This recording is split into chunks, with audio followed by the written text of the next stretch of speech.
സമാനതകളില്ലാത്ത സുരക്ഷാ വെല്ലുവിളിയാണ് ഇന്ത്യ ഇന്ന് അഭിമുഖീകരിക്കുന്നത്. പരമ്പരാഗതമായ തീവ്രവാദ ഭീഷണികൾക്കപ്പുറം സാങ്കേതിക വിദ്യയുടെയും സാമൂഹിക ഘടനയുടെയും മറവിൽ ഭീകര സംഘടനകൾ പുതിയ തന്ത്രങ്ങൾ മെനയുകയാണ്. ഡൽഹി ചെങ്കോട്ടയ്ക്ക് സമീപമുണ്ടായ സ്ഫോടനത്തിന് പിന്നാലെ രാജ്യത്തെ ഞെട്ടിക്കുന്ന മറ്റൊരാക്രമണത്തിന് ജെയ്ഷെ മുഹമ്മദ് ഭീകരർ ഒരുങ്ങുന്നു എന്ന ഇന്റലിജൻസ് റിപ്പോർട്ടുകൾ ഈ ആശങ്ക വർദ്ധിപ്പിക്കുകയാണ്. എന്നാൽ ഇത്തവണത്തെ അവരുടെ പദ്ധതികൾ തികച്ചും വ്യത്യസ്തവും അതീവ ഗൗരവതരവുമാണ്. അത് സ്ത്രീകളെ മുൻനിർത്തിയുള്ള ആക്രമണ സാധ്യതയും ഡിജിറ്റൽ മാർഗങ്ങളിലൂടെയുള്ള രഹസ്യ ഫണ്ട് ശേഖരണവുമാണ്. ചെങ്കോട്ടയ്ക്ക് സമീപം നടന്ന സ്ഫോടനം തീവ്രവാദ ഗ്രൂപ്പുകൾ രാജ്യതലസ്ഥാനത്ത് ഇപ്പോഴും സജീവമായിരിക്കാനുള്ള സാധ്യതയിലേക്കാണ് വിരൽ ചൂണ്ടുന്നത്. ഈ സംഭവത്തിന് പിന്നാലെയാണ് ജെയ്ഷെ മുഹമ്മദ് ഒരു ചാവേർ സ്ക്വാഡിനെ ഇന്ത്യയിലേക്ക് അയക്കാൻ തയ്യാറെടുക്കുന്നുണ്ടെന്ന വിവരം ഇന്റലിജൻസ് വൃത്തങ്ങൾ നൽകിയത്. കേവലം ആസൂത്രണത്തിനപ്പുറം ഈ ആക്രമണത്തിനായി ഫണ്ട് സ്വരൂപിക്കുന്നതിലൂടെ പദ്ധതിയുടെ ഗൗരവം വർദ്ധിക്കുകയും ചെയ്യുന്നു.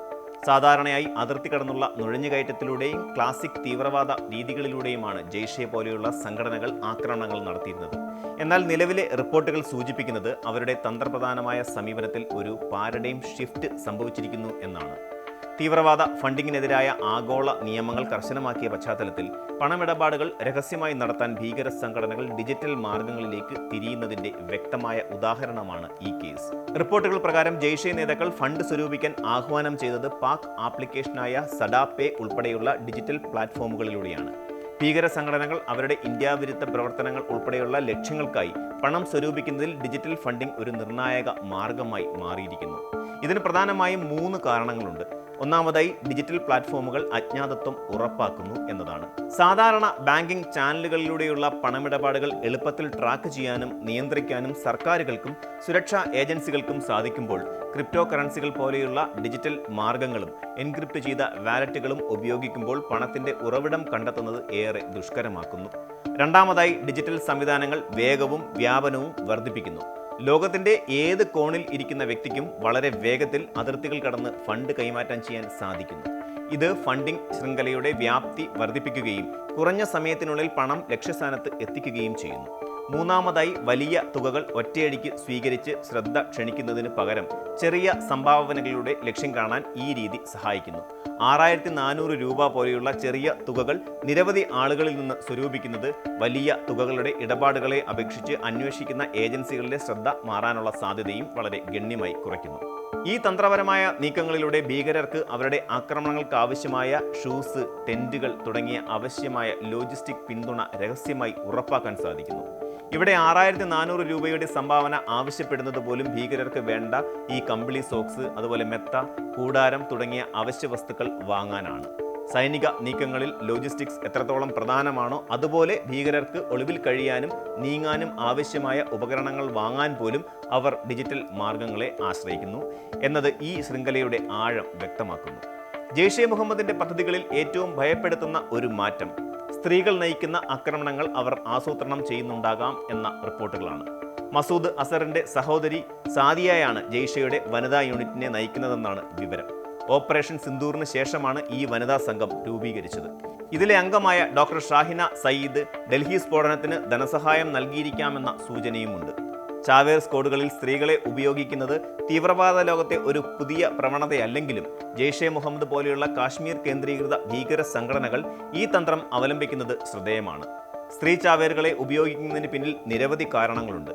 സുരക്ഷാ പരിശോധനാ കേന്ദ്രങ്ങളിലും തിരക്കേറിയ പൊതുസ്ഥലങ്ങളിലും പുരുഷന്മാരെ അപേക്ഷിച്ച് സ്ത്രീകളെ സംശയിക്കാനുള്ള സാധ്യത വളരെ കുറവാണ് എന്നതാണ് അതിൽ പ്രധാനം. ഇത് സ്ഫോടക വസ്തുക്കളുമായി ലക്ഷ്യസ്ഥാനത്ത് എളുപ്പത്തിൽ എത്താൻ അവർക്ക് സഹായകരമാകുന്നു.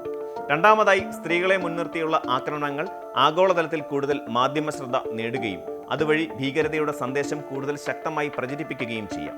മൂന്നാമതായി, ശത്രുരാജ്യത്തിന്റെ സാമൂഹിക മനോവീര്യത്തെ തകർക്കാൻ ഇത് കൂടുതൽ ശക്തമായ വൈകാരിക ആഘാതം സൃഷ്ടിക്കുന്ന മാർഗമായി ഭീകര സംഘടനകൾ കണക്കാക്കുന്നു.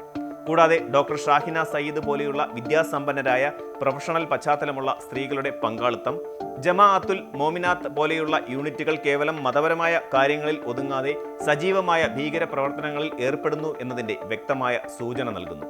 ഈ ഘടകങ്ങളെല്ലാം ചേരുമ്പോൾ ആക്രമണത്തിന് പുതിയ മാനങ്ങൾ നൽകാനും സുരക്ഷാ സംവിധാനങ്ങളെ മറികടക്കാനും തങ്ങളുടെ സ്വാധീനം വർദ്ധിപ്പിക്കാനും സ്ത്രീ ചാവേറുകൾ എന്ന തന്ത്രം ഭീകരർക്ക് സഹായകരമാകുന്നു. ഈ ഭീഷണികളെ പ്രതിരോധിക്കാൻ ഇന്റലിജൻസ് ഏജൻസികൾ നിലവിൽ ഡിജിറ്റൽ ഫണ്ടിംഗ് ശൃംഖലയെക്കുറിച്ച് പ്രത്യേക അന്വേഷണം ആരംഭിച്ചിരിക്കുകയാണ്. സഡാപ്പേ പോലെയുള്ള പ്ലാറ്റ്ഫോമുകൾ ഉപയോഗിച്ച് എങ്ങനെയാണ് പണം കൈമാറ്റം ചെയ്യുന്നതെന്നും ഈ ഫണ്ടിംഗ് ഇന്ത്യയിലേക്ക് ഏത് സ്ലീപ്പർ സെല്ലുകളിലേക്കാണ് എത്തുന്നതെന്നും കണ്ടെത്തേണ്ടത് നിർണായകമാണ്. തീവ്രവാദ ഭീഷണികളെ ചെറുക്കുന്നതിനുള്ള പ്രതിരോധ തന്ത്രങ്ങൾ പ്രധാനമായും 3 മേഖലകളിൽ ശ്രദ്ധ കേന്ദ്രീകരിച്ചിരിക്കുന്നു. ഒന്നാമതായി ഫണ്ടുകളുടെ ഉറവിടം തടയൽ എന്ന തന്ത്രമാണ്. ഇതിനായി തീവ്രവാദ ഫണ്ടിന്റെ ഉറവിടങ്ങൾ കണ്ടെത്താനും തടയാനും ധനകാര്യ സ്ഥാപനങ്ങളുമായി ചേർന്ന് പ്രവർത്തിക്കേണ്ടതുണ്ട്. സഡാപ്പേ പോലെയുള്ള ഡിജിറ്റൽ പേയ്മെന്റ് ആപ്ലിക്കേഷനുകൾ അന്താരാഷ്ട്ര നിയമങ്ങൾക്ക് വിധേയമായി നിരോധിക്കുകയോ നിരീക്ഷിക്കുകയോ ചെയ്യുന്നത് ഈ ലക്ഷ്യത്തിൽപ്പെടുന്നുണ്ട്.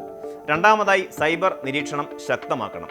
സോഷ്യൽ മീഡിയ പ്ലാറ്റ്ഫോമുകളിലും എൻക്രിപ്റ്റ് ചെയ്ത സന്ദേശങ്ങൾ അയക്കുന്ന ആപ്ലിക്കേഷനുകളിലും നടക്കുന്ന ഫണ്ടിംഗ് ആഹ്വാനങ്ങൾ സസൂക്ഷ്മം നിരീക്ഷിക്കുന്നത് ഭീകരരുടെ നീക്കങ്ങൾ മുൻകൂട്ടി അറിയാൻ സഹായിക്കും. മൂന്നാമതായി സാമൂഹിക പ്രതിരോധം അനിവാര്യമാണ്. വനിതാ യൂണിറ്റുകൾ പോലെയുള്ള പുതിയ റിക്രൂട്ട്മെന്റ് തന്ത്രങ്ങളെക്കുറിച്ച് പൊതുജനങ്ങളെയും പ്രത്യേകിച്ച് സ്ത്രീകളെയും ബോധവൽക്കരിക്കുകയും തീവ്രവാദ ആശയങ്ങളെ ചെറുക്കുന്നതിനുള്ള പ്രതി ആഹ്വാനങ്ങൾ അതായത് കൗണ്ടർ നരേറ്റീവ്സ് ശക്തിപ്പെടുത്തുകയും ചെയ്യുന്നത് വഴി സമൂഹത്തിൽ ഭീകരവാദ സ്വാധീനം കുറയ്ക്കാൻ സാധിക്കും. ഈ 3 തന്ത്രങ്ങളും സംയോജിപ്പിച്ച് നടപ്പിലാക്കുന്നതിലൂടെ ഭീകരരുടെ സാമ്പത്തിക, സൈനിക, സാമൂഹിക അടിത്തറ തകർക്കാൻ സാധിക്കും. ഭീകര സംഘടനകൾ പരമ്പരാഗത യുദ്ധമുറകളിൽ നിന്നും മാറി സാങ്കേതിക വിദ്യ, സാമൂഹിക പരിഷ്കാരങ്ങൾ, ലിംഗഭേദം എന്നിവ തങ്ങളുടെ ആയുധങ്ങളാക്കി മാറ്റുമ്പോൾ ഇന്ത്യയുടെ സുരക്ഷാ ഏജൻസികൾക്കും അവരുടെ പ്രതിരോധ തന്ത്രങ്ങൾ ആധുനികവൽക്കരിക്കേണ്ടതുണ്ട്.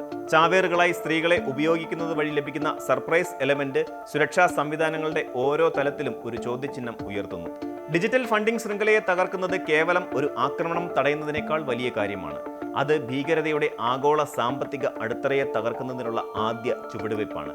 ഈ വെല്ലുവിളിയെ കൂട്ടായി നേരിടാൻ രാജ്യത്തിന് സാധിക്കണം.